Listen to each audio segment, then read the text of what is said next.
क्या आप जानते हैं कि जिन पावरफुल देशों को आज हम जर्मनी और इटली के नाम से जानते हैं, वो कुछ सौ साल पहले एग्जिस्ट ही नहीं करते थे।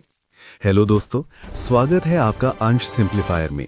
आज हम समझेंगे क्लास 10 हिस्ट्री का सबसे important chapter, the rise of nationalism in Europe. इस वीडियो में हम फैक्ट्स को स्टेप बाय स्टेप डिकोड करेंगे ताकि आपको पूरा चैप्टर एक ही बार में समझ आ जाए। बिना किसी डीले के चलिए शुरू करते हैं। कहानी की शुरुआत होती है साल 1848 से, जब एक फ्रेंच आर्टिस्ट फ्रेडरिक सोरियू ने 4 पेंटिंग्स की एक सीरीज बनाई। इस पेंटिंग में उसने एक ऐसी दुनिया का सपना देखा जो डेमोक्रेटिक और सोशल रिपब्लिक से बनी हो। उस वक्त तक यूरोप मॉडर्न नेशन स्टेट्स नहीं बल्कि छोटे छोटे किंगडम्स और एम्पायर्स में बटा हुआ था। सोरियू का ये विजन एक नई सोच का बीज था। लेकिन नेशनलिज्म की पहली सबसे क्लियर आवाज इस पेंटिंग से 59 साल पहले आई थी, 1789 के फ्रेंच रेवोल्यूशन से। इस रेवोल्यूशन ने एब्सोल्यूट मोनार्की को उखाड़ फेंका और पावर आम नागरिकों के हाथ में दे दी।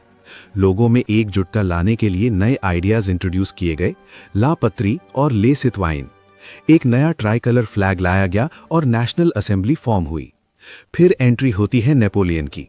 नेपोलियन ने डेमोक्रेसी तो डिस्ट्रॉय कर दी, लेकिन 1804 में वो एक सिविल कोड लाया जिसे नेपोलियनिक कोड कहते हैं। इस कोड ने बर्थ बेस्ड प्रिविलेजेस खत्म किए, लॉ के सामने सबको इक्वल बनाया और प्रॉपर्टी के राइट को सिक्योर किया। अब सवाल यह है कि पूरे यूरोप में नेशनलिज्म का आइडिया फैला कैसे? उस वक्त यूरोप में जमीन मालिक सबसे पावरफुल क्लास थी, पर उनकी पॉपुलेशन बहुत कम थी। इंडस्ट्रियलाइजेशन के आने से एक नई मिडिल क्लास का जन्म हुआ, जिसमें इंडस्ट्रियलिस्ट्स, बिजनेसमैन और प्रोफेशनल्स शामिल थे। इन्हीं एजुकेटेड मिडिल क्लास लोगों ने लिबरल नेशनलिज्म के आइडिया को आगे बढ़ाया। लिबरलिज्म का सीधा मतलब था एक इंडिविजुअल के लिए फ्रीडम और सबके लिए इक्वालिटी बिफोर द लॉ। लेकिन हिस्ट्री हमेशा सीधी लाइन में नहीं चलती। 1815 की बैटल ऑफ वाटरलू में नेपोलियन हार गया। इसके बाद यूरोपियन पावर्स ने ट्रीटी ऑफ वियना साइन की।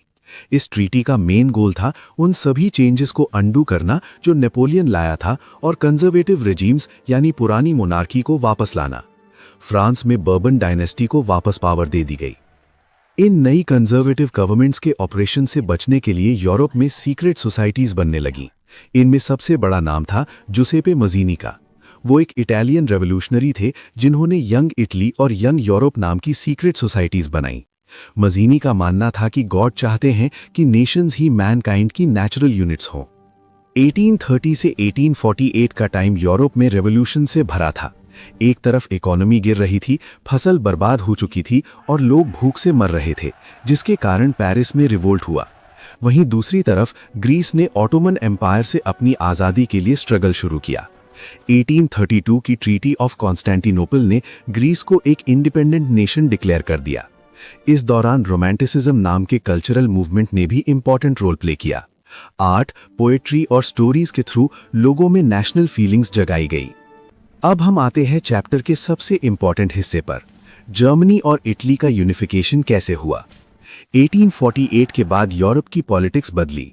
अब मोनार्की ने खुद नेशनलिज्म को यूज करके स्टेट पावर बढ़ाने का प्लान बनाया। प्रशिया ने जर्मनी के यूनिफिकेशन की लीडरशिप ली। प्रशिया के chief minister Otto von Bismarck ने आर्मी और ब्यूरोक्रेसी की मदद से 7 साल के अंदर 3 वॉर्स जीती, ऑस्ट्रिया, डेनमार्क और फ्रांस के खिलाफ। जनवरी 1871 में प्रशियन किंग विलियम I को यूनाइटेड जर्मनी का एम्परर डिक्लेयर किया गया। दूसरी तरफ इटली 7 स्टेट्स में बटा हुआ था, जिसमें से सिर्फ सार्डिनिया पीडमोंट पर इटालियन रॉयल हाउस का रूल था। यहाँ चीफ मिनिस्टर कबूर ने फ्रांस के साथ डिप्लोमेटिक अलायंस करके ऑस्ट्रियन फोर्सेस को हराया।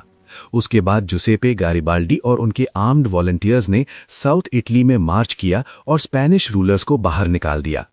1861 में विक्टर इमैनुअल II को यूनाइटेड इटली का किंग घोषित कर दिया गया।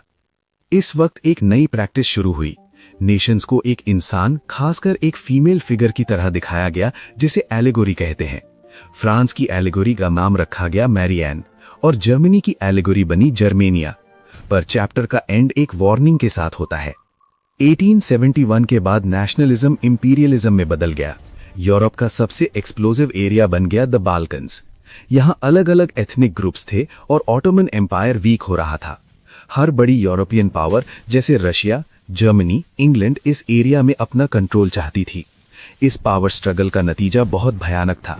इसने पूरी दुनिया को 1914 में फर्स्ट वर्ल्ड वॉर की आग में ढकेल दिया। तो दोस्तों, ये था यूरोप में नेशनलिज्म के राइज का पूरा फैक्चुअल सफर। एक आइडिया जो पेंटिंग से शुरू हुआ, उसने पूरे यूरोप का मैप बदल कर रख दिया। अगर आपको इस वीडियो से डीपली वैल्यू मिली है और फैक्ट्स क्लियर हुए हैं, तो वीडियो को एक लाइक जरूर करें। ऐसी ही स्ट्रेट फॉरवर्ड और एजुकेशनल वीडियोस बिना किसी टाइम वेस्ट के देखने के लिए अंश सिंप्लीफायर को सब्सक्राइब करना ना भूलें।